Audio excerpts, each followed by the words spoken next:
Musharraf, we are live now. Okay. Assalamu alaikum everyone.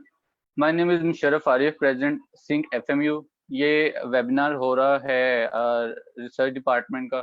Sink एफएमयू का एक department है और मेरे साथ मौजूद हैं सिंक एफएमयू की एम्बेसडर खदीजा अलवी।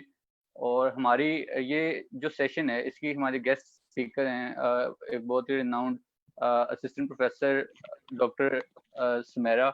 ये हमारे हर डिपार्टमेंट की हेड भी हैं और इसके अलावा हमारे साथ अली हसन भाई मौजूद हैं इस टाइम।